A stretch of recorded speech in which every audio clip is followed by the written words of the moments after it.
aplicado a proyectos de inversión. Va a estar a cargo del contador Carlos Adrián Martínez y va a estar moderado por la profesora Pastora Braghini. Carlos Adrián Martínez es contador público egresado en Concordia de la Facultad de Ciencias de la Administración de la UNER en el año 2002.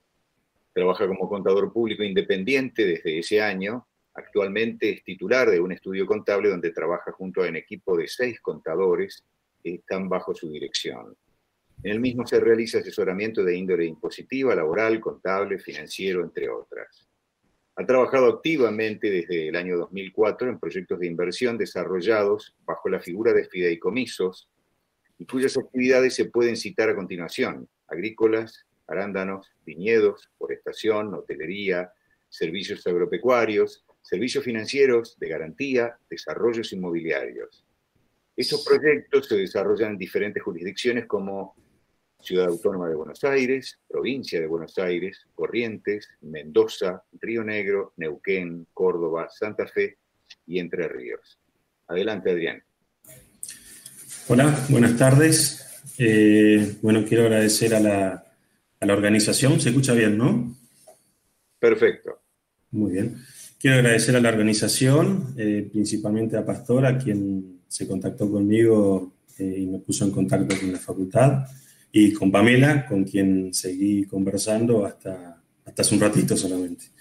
Así que, bueno, el agradecimiento hacia ellos y también al público que me acompaña. Quiero decir, digamos, quiero hacer una aclaración después de haber escuchado a todos los expositores anteriores, con un currículum enorme, que mi charla está dada más desde la experiencia. Yo no soy un académico, no soy un docente de la facultad, así que lo que voy a tratar de volcar en la charla es toda mi experiencia en estos años que he trabajado en fideicomisos, en desarrollo de fideicomisos, en contabilidad de fideicomisos, o sea, todo lo que hace a la vida de un fideicomiso, desde la inscripción hasta la liquidación. Voy a compartir una ventana mientras voy diciendo que si hay preguntas, un segundito.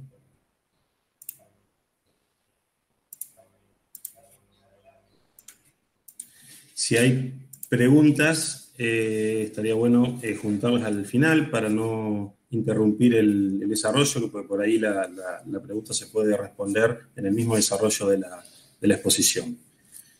¿Se ve ¿se ve la presentación? Sí, Adrián, sí. Muy bien. Bueno, antes que nada quiero aclarar que existen, según el Código Civil y Comercial, 2 tipos de fideicomisos: los fideicomisos financieros y los no financieros. En esta charla solamente voy a hablar de los fideicomisos no financieros. Los fideicomisos financieros son aquellos que son administrados por bancos o empresas auditados por la CNB. Esto quedaría fuera de nuestro trabajo por ahí más habitual que hacemos en la zona. Estos son los temas que voy a ir abordando: los aspectos legales, la definición del fideicomiso. Antes estaba en la ley 24.441, ahora surge del nuevo Código Civil y Comercial, lo vamos a ver de ahí. Algunas características de la figura, alguna diferencia que hay con las sociedades, la aplicación que hacemos de esta figura en los distintos proyectos de inversión, en distintas actividades que he desarrollado en estos años, fideicomisos inmobiliarios, que son por ahí, me voy a centrar un poquito más porque son, primero, de mucha variedad, digamos, hay una variedad en el desarrollo inmobiliario interesante, y lo voy a tomar como un punto separado. Y por último, los aspectos fiscales del fideicomiso.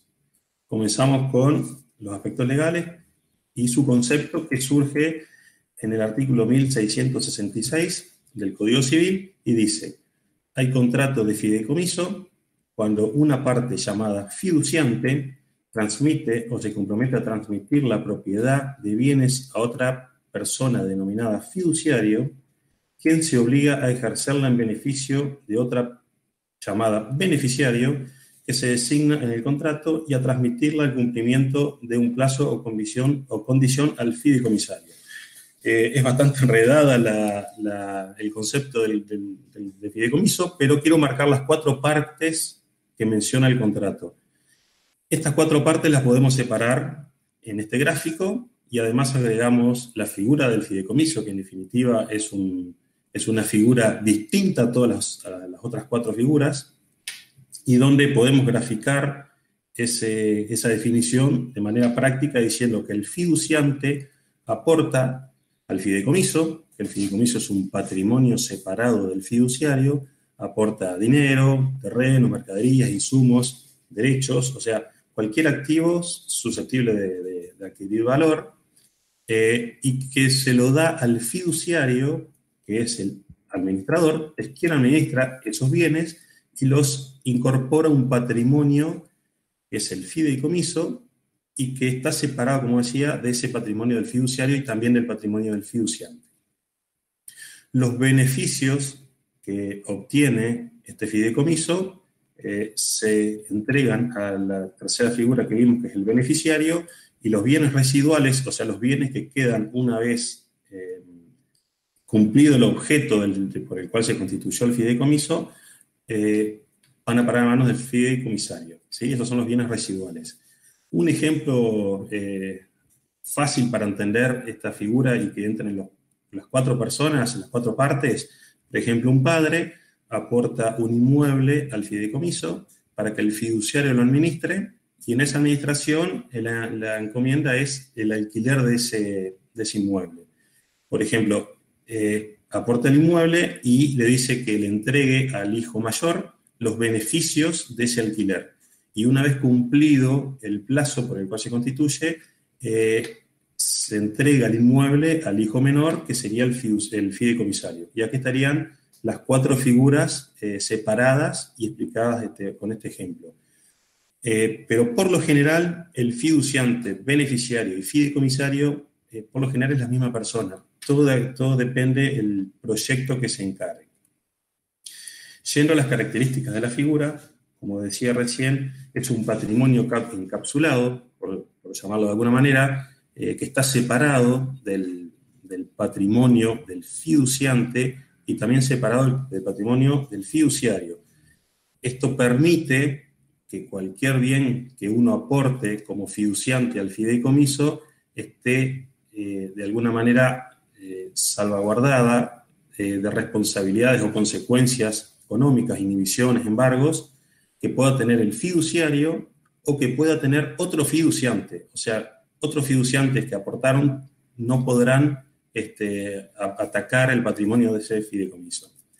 Del modo inverso, si el fideicomiso por el ejercicio o por el desarrollo de su actividad tendría alguna consecuencia como alguna inhibición o algún embargo, ese embargo o esa inhibición no va hacia el patrimonio ni del fiduciario ni del fiduciante. O sea, quedan separados los patrimonios. En definitiva, es muy similar a las sociedades. El aumento y la disminución del capital, a diferencia de las sociedades, es muy dinámico. El aporte y la disminución se realizan en cualquier momento con una simple adhesión al contrato de fideicomiso, y esto es lo que permite, sobre todo en algunos proyectos donde no se cuenta con el capital inicial para el desarrollo del mismo, armar el contrato con el capital que haya en ese momento y va aumentando con el tiempo a medida que se consiguen inversores o fiduciantes que aporten a ese proyecto. Del mismo modo, la disminución se puede hacer de manera rápida, tanto en la liquidación una vez llegado a cumplir el objeto, o en caso de que sea un fideicomiso que sea no por un objeto que se cumple, sino por tiempo, se pueden retirar los inversores sin ningún problema, lo que hace mucho más dinámico si comparamos con una sociedad. Este punto está relacionado con el anterior, o sea, del mismo modo que el aumento y la disminución de capital es dinámico, la entrada y salida de inversores también lo es, o sea, van de la mano. Pero también puede haber que inversores que invirtieron en un fideicomiso, un fiduciante que invirtió, no se retire, sino que venda su participación de ese fideicomiso a otra persona, sin cambiar la composición de ese capital. El tipo de proyecto muchas veces define, digamos, si conviene realizar una sociedad o un fideicomiso. Este punto está relacionado con la duración del proyecto.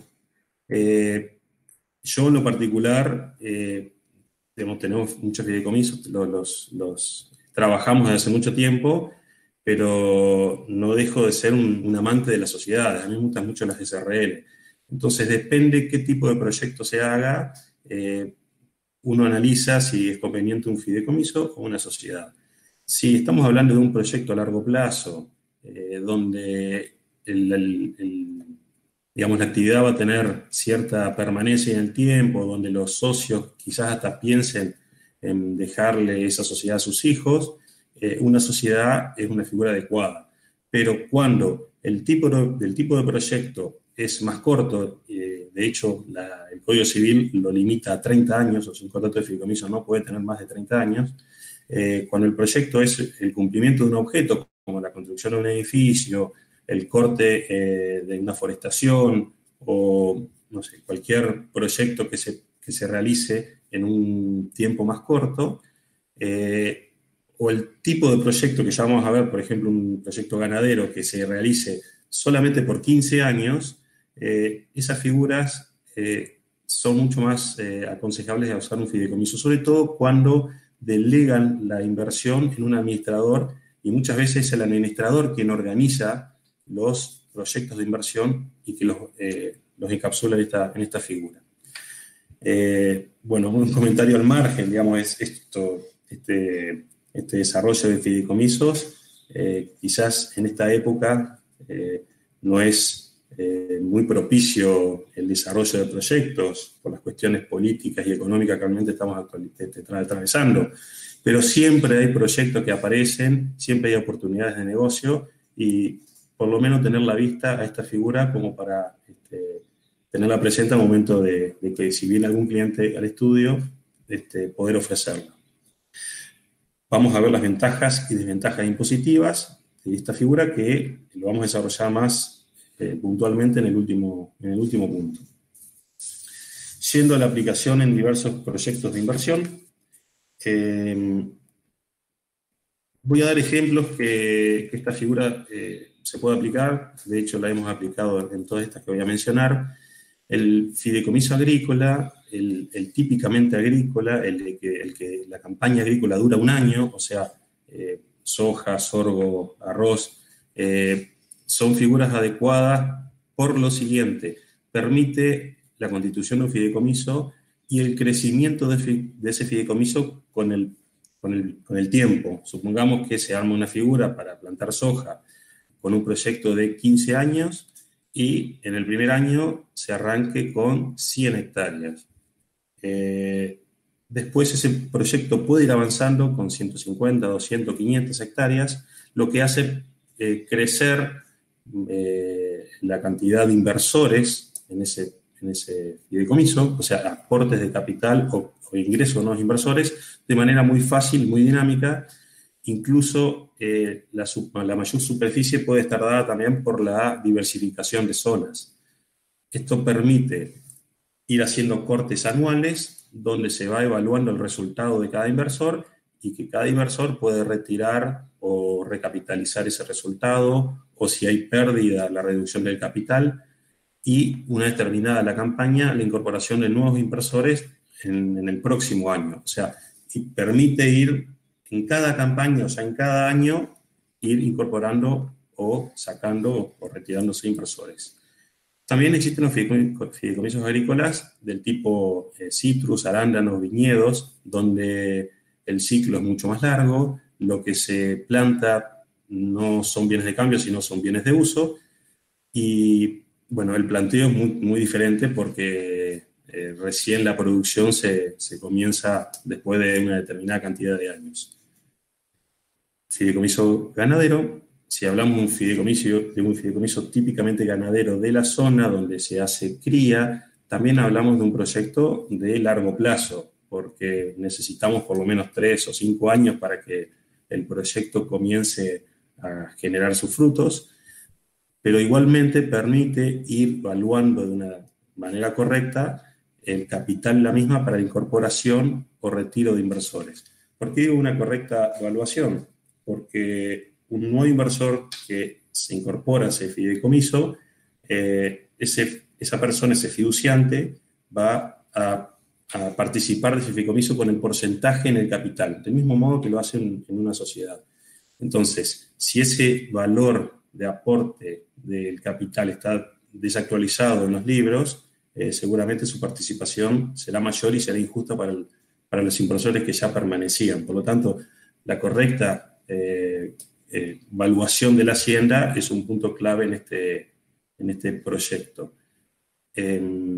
Por supuesto que aquí tenemos dos tipos de evaluaciones y me meto un poquitito en la contabilidad y la cuestión fiscal, donde contablemente la evaluación tendrá un valor, fiscalmente, al ser de cría y en la zona, tendrá otro valor. Esto, por supuesto, va a generar una diferencia que también deberá tenerse en cuenta el impuesto diferido, porque cuando termine el proyecto, el impuesto a las ganancias habrá que pagarlo por esa diferencia. Perdón, por esa diferencia. Fideicomiso forestal es uno de los fideicomisos más comunes en la zona, que también es un planteo a largo plazo, es un planteo por lo menos a 12 años en el caso de eucaliptos o 18 o 20 en el caso de pinos. Generalmente son fideicomisos con poco movimiento de inversores, pero sí es posible que lo que sucedan son cambios en la posición del fiduciante, o sea que el fiduciante se retire vendiendo esa participación a otro fiduciante sin tocar el capital de ese fideicomiso.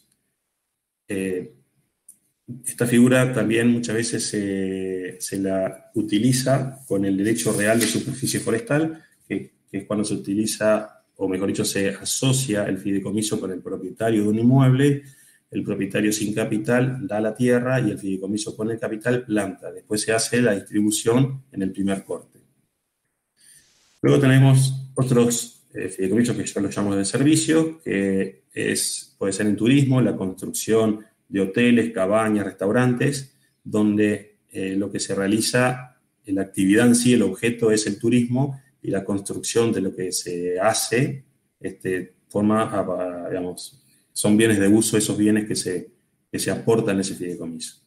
Transporte, un ejemplo, es la compra de 2 o 3 camiones para ponerlos a trabajar. Y el financiero, lo doy como ejemplo, pero no un fideicomiso financiero, sino un fideicomiso no financiero, pero cuya actividad es financiera por préstamos, descuento de cheques o cualquier otra actividad financiera administrada por un fiduciario no financiero, o sea, un fiduciario, persona física o jurídica que no esté regulado por la CNB. Y luego, por último, menciono los fideicomisos inmobiliarios, de los cuales voy a detallar un poco más en el próximo punto, ya que hay varias formas de encarar estos fideicomisos inmobiliarios. El clásico es el fideicomiso de construcción al costo, donde los fiduciantes van aportando capital a ese fideicomiso. Puede ser un terreno, puede ser dinero, puede ser materiales. Ese capital va aumentando con el tiempo, o sea, acá menciona lo dinámico que es la figura, y una vez concluido la construcción, se somete a propiedad horizontal y se distribuye entre los inversores o entre los fiduciantes de ese fideicomiso. Fiduciantes o beneficiarios, que en este caso serían la misma persona. Lo interesante de este fideicomiso es que no paga ganancias, porque no genera ganancias. Entonces, es una figura que reemplazó de alguna manera la construcción a través de un consorcio, de los consorcios, donde se juntaban un grupo de personas, compraban en condominio y hacían el desarrollo inmobiliario, pero mezclando su patrimonio con el patrimonio del resto de los fiduciantes. Esto, por supuesto, que es un riesgo tremendo para los fiduciantes, pues cualquier inhibición o embargo en alguno de los fiduciantes se puede embargar el capital de esa construcción en consorcio. Bueno, con el fideicomiso se salva esta problemática y por eso es que se empezó a usar esta figura. Luego tenemos el fideicomiso de construcción de inversión, que es, a diferencia del anterior, que se obtiene una renta, se obtiene una ganancia, que quien construye obtiene una diferencia entre el valor aportado y el valor de la venta del inmueble.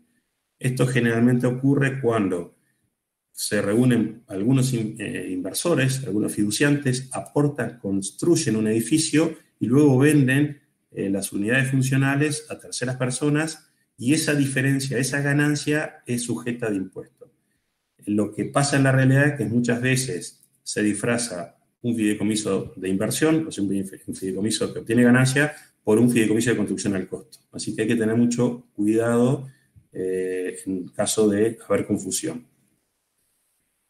Los fideicomisos para desarrollos de loteos, también muy común, donde a través de un lote grande, de un terreno de un campo, por ejemplo, se hace un loteo, un desarrollo inmobiliario con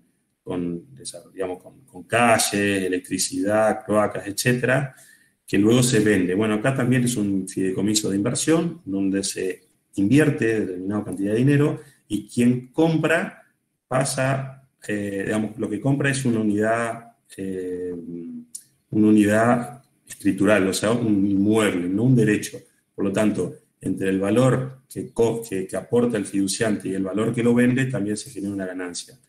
La diferencia que hay entre conos y mejora es simplemente si es aportante de IVA o no. Si es un loteo sin mejoras, no llevan nada de IVA, y si lleva mejoras, por supuesto que lleva IVA.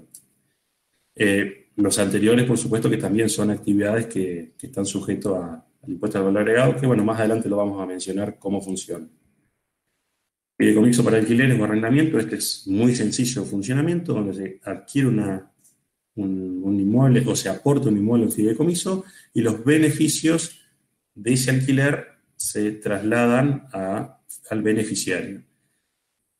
A diferencia de los fideicomisos anteriores, este fideicomiso no tiene un objeto para cumplir, sino es un periodo de tiempo. Una vez cumplido ese periodo de tiempo, se liquida el fideicomiso.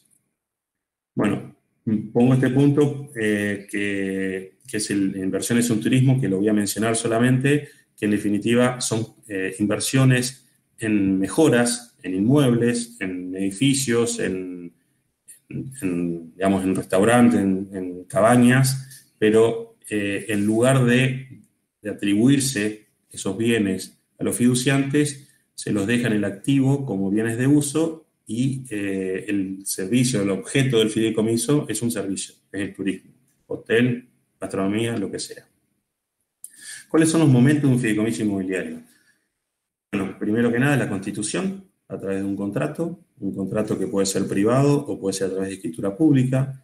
Si es con aporte de un inmueble, conviene que sea con escritura pública. Y, por supuesto, tienen que ser con firmas certificadas, por lo tanto, interviene un escribano, que es muchas veces es el profesional que hace el contrato. En mi caso, yo siempre aconsejo que sea también un abogado el que por lo menos revise el contrato, pues es el que va a tener que defender cualquier altercado que pueda haber en el futuro, y lo ideal es que ya lo mire de antemano. Y, por supuesto, la colaboración de un contador, porque hay datos que a veces a los otros profesionales se les escapa, y es bueno participar en la elaboración del mismo. Luego viene la inscripción. Antes no se inscribía en ningún registro público, ahora sí, se inscribe en la DIPJ o en la IGJ si fuera Buenos Aires. Eso viene con el cambio en la incorporación en el nuevo Código Civil y Comercial, donde los contratos se inscriben, y la DIPJ en Entre Ríos ya está adaptada a esto. Luego viene la inscripción en la DGI, en la ENATER, o sea, la inscripción en los registros fiscales. Esta inscripción en la FIP le da un quit, y con esto le otorga una personería fiscal al fideicomiso. No tiene una personería legal. Eso es importante tener en cuenta, por eso los bienes registrables se inscriben a nombre del fiduciario y no a nombre del fideicomiso. Pero bueno, la FIP sí le da una personería fiscal, por eso son sujetos de impuesto. Luego vienen los aportes que se realicen al fideicomiso, aportes que puede ser dinero, materiales o la compra del terreno, o sea, el aporte del terreno al fideicomiso. También pueden haber, como mencionaba recién, otros tipos de aportes, Pongo materiales porque es muy común el canje en los fideicomisos de construcción, donde quien pone el material se quede con alguna unidad funcional. Obviamente este aporte se formaliza con una factura, que esa factura debe estar realizada al fideicomiso.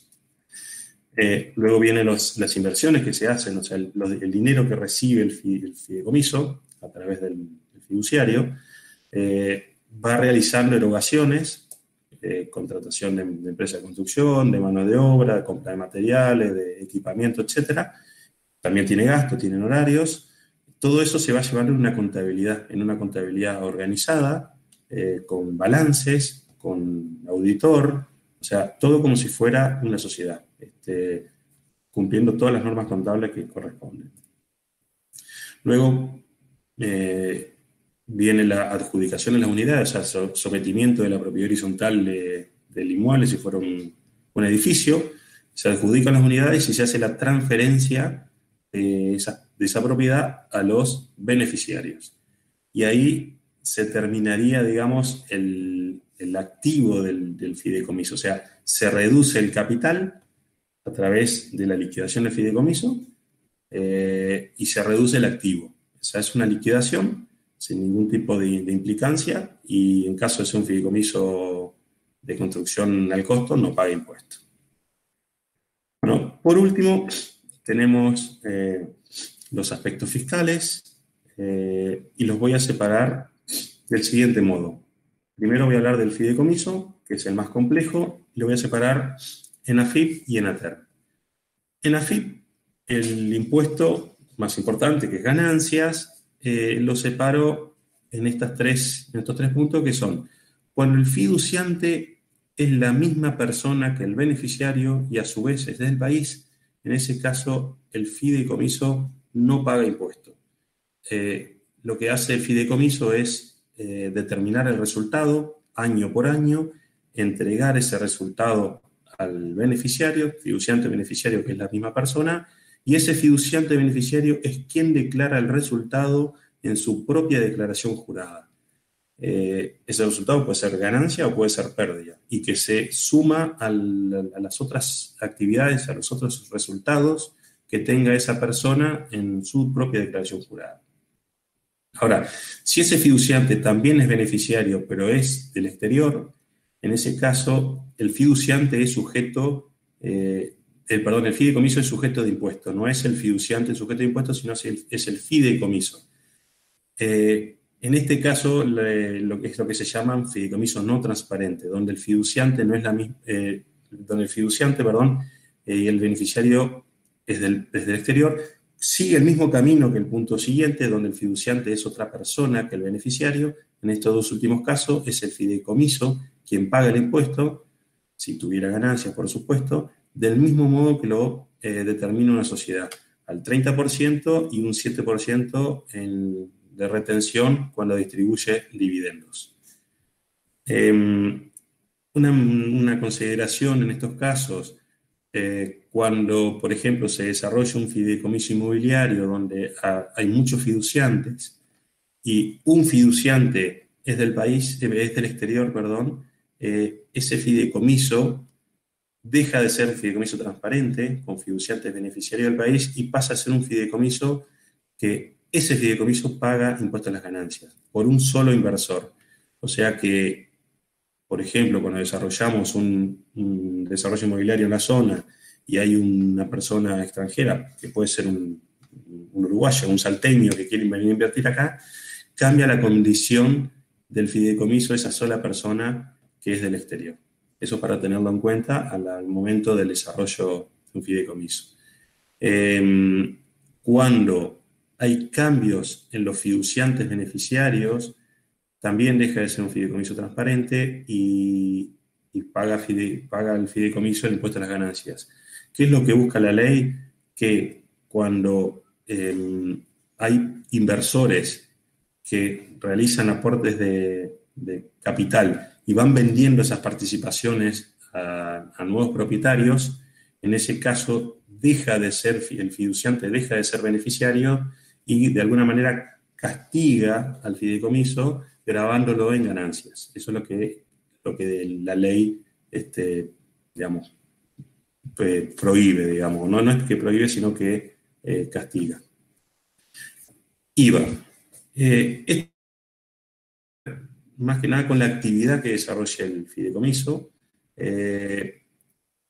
no tiene nada que ver que por la condición de fideicomiso pague un IVA diferencial. Depende de la actividad, pagará el mismo IVA que si fuera una persona física o si fuera una sociedad. En el caso de un desarrollo inmobiliario con unidades funcionales para vivienda, lleva un IVA del 10,5%. Si es cocheras que se venden junto con las viviendas, también lleva un IVA del 10,5%. Si son locales comerciales, lleva un IVA del 21%, o si las cocheras se venden en forma separada, lleva un IVA del 21%. Si el fideicomiso es agrícola, llevará el 10,5%, salvo que sea arroz, ganadería el 10,5%, o sea, depende de la actividad que desarrolle, el IVA que se genere. El IVA, en el caso de un fideicomiso de construcción al costo, queda compensado todos los créditos fiscales que acumule durante la vida de la construcción de ese edificio y se devenga, o sea, se genera el débito fiscal al momento de la escritura. Y ahí quedaría de alguna manera compensado. Eso es lo que hay que tener mucho cuidado al momento de la adjudicación. Y acá hay una diferencia entre el fideicomiso al costo, que la adjudicación se hace valor de libros, donde no hay ganancia, y otra cosa es la adjudicación de los inmuebles cuando es un fideicomiso de inversión, donde se hace una venta a un valor mayor que el de costo, que incluso la ley de ganancias dice que se deben adjudicar al valor de mercado si el valor obviamente no es el real. Bueno, seguimos con bienes personales. Los fideicomisos son sujetos de impuesto a bienes personales, acciones y participaciones, del mismo modo que lo hacen las sociedades, y los tenedores de participación en fideicomisos no pagan impuestos porque ya lo hace el fideicomiso por cuenta y orden del fiduciante. Empleadores, lo menciono porque el fideicomiso puede ser empleador, presenta 931, está inscrito en 4035, en caso de ser un fideicomiso de construcción tendrá que inscribirse en los organismos, en el IERIC y en todos los organismos que corresponda. Si es un fideicomiso con actividad agropecuaria, pagará GUATRE, o sea, todos los derechos y obligaciones que tiene cualquier otra persona jurídica. Lo mismo que con el régimen de retención y de percepción de IVA o ganancias, cumple las generales de la ley. Después, el régimen de información, que se presenta anualmente, que este año se corrió para este mes de octubre, que es de acuerdo a la RG 3312, donde se informa todos los años quiénes son los fiduciantes, los beneficiarios, los fideicomisarios, el fiduciario, el administrador, qué pusieron, plata, dinero, terreno, o sea, se informa todo, o sea que hay que tener mucho cuidado porque por ahí algunos piensan que el que invirtió en un fideicomiso no se informa nada, no. Se informa todo del mismo modo que se informan los socios de una SRL, por ejemplo. Bueno, en caso de ATER, tenemos ingresos brutos, que es el impuesto por ahí más importante en las actividades que puedan desarrollar los fideicomisos, y hay una cuestión con los fideicomisos de construcción al costo, que si bien no pagan ingresos brutos, hubo en algún momento algún embate de ATER para cobrar este impuesto, pero luego no avanzó más, pero tampoco sacó ningún dictamen o ninguna norma que diga que los excluye. O sea, es una cuestión que está ahí como en el aire, o sea, generando una inseguridad jurídica bastante importante. Distinto es el caso de los fideicomisos de construcción que son de inversión, que como es una actividad grabada con fin de lucro, paga ingresos brutos. Y después las otras actividades, como por ejemplo si es actividad primaria, no paga, si es desarrollo de loteo, pagará también ingresos brutos, o sea, dependerá del tipo de actividad que realice. Sellados, lo menciono ahí y pongo el artículo 217 que surge del Código Fiscal de la provincia.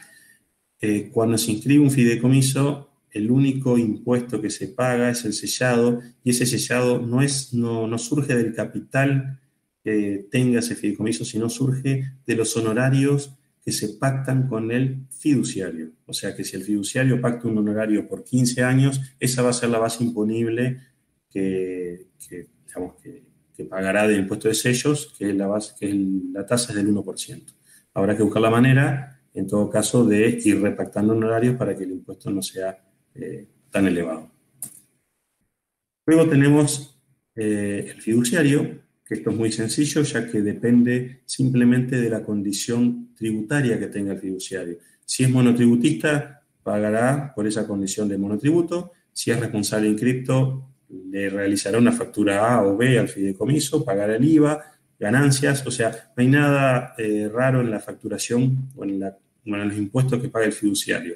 La única consideración o aclaración que hago es que los honorarios que perciba el fiduciario del fideicomiso no son como los honorarios que percibe un gerente o un director de una sociedad, donde no está obligado a facturarlo y que son deducibles del resultado de la sociedad. Bueno, no. Acá son dos figuras distintas donde le factura el servicio de administración y ahí termina cualquier otra relación que pueda haber. Fiduciante beneficiario, de alguna manera lo fui adelantando cuando mencioné el impuesto en el fideicomiso, donde el impuesto que paga, el único caso que paga el impuesto a las ganancias es cuando es un fideicomiso transparente, o sea, cuando el fiduciante es la misma persona que el beneficiario y es un sujeto del país. En ese caso, paga impuesto a las ganancias de acuerdo al resultado que tenga ese fideicomiso. En el resto de los casos, recibe el resultado con la deducción del 7% en caso de que el fideicomiso no sea transparente. Y nada más, no es sujeto de impuesto de ingresos brutos ni ningún otro tributo. Bueno, aquí dejo mi mail por si hay cuestiones que no se pudieron explicar ahora o en las preguntas que voy a tratar de responder ahora. Me escriben sin ningún problema y trataré de ir respondiendo rápidamente. Bueno, muchas gracias. Bueno, gracias a vos, Adrián, por tu buena predisposición. Quiero comentar que este tema fue expresamente pedido desde la facultad por los graduados, porque sabemos que es de sumo interés para los contadores que ejercen la profesión en forma independiente. Es un orgullo para nosotros que Adrián esté exponiendo en nuestra casa, porque él es un graduado de nuestra facultad. Un doble orgullo para mí, porque fue dentro del grupo de alumnos del primer curso que tomé cuando inicié la carrera como docente, así que pobre, sufrió toda mi inexperiencia. Así que muchísimas gracias, Adrián.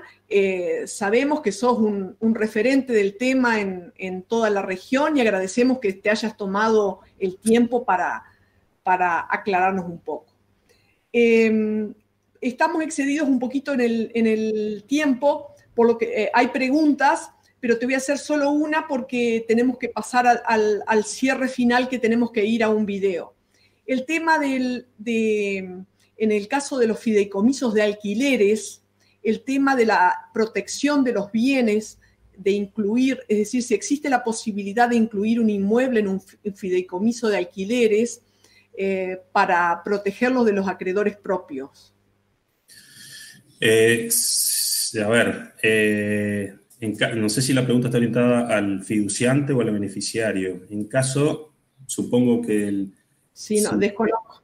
Bueno, si hay un fideicomiso, de última después me hacen la repregunta por mail en todo caso. Sí. Si lo que quieren es proteger el patrimonio del beneficiario, que es quien va a recibir los bienes, o los beneficios, mejor dicho, de ese fideicomiso, lo único que se puede embargar son los beneficios, no el inmueble. O sea, el inmueble queda fuera de embargo, solamente los beneficios que... Exactamente. Y del fideicomisario, que sería el receptor final, una vez cumplido con el mandato, digamos, del fideicomiso, en ese caso sí podrá ser inhibido, embargado, pero mientras tanto no se cumple Muchas veces se usa también la figura del fideicomiso en garantía, cuando se quiere sacar un inmueble, un bien, por determinado motivo, por ejemplo, para garantizar una deuda, se utiliza este tipo de fideicomiso que no mencioné el desarrollo fiscal, pero no tiene ninguna consecuencia fiscal, digamos. Quedaron en el chat, pero les vamos a pedir disculpas a quienes han preguntado, que por favor dirijan las preguntas al problema. al mail de Adrián. Disculpanos, Adrián, porque estamos en tiempo para el cierre. Te agradecemos nuevamente tu participación y bueno, nos vemos la próxima. Bueno, muchas gracias.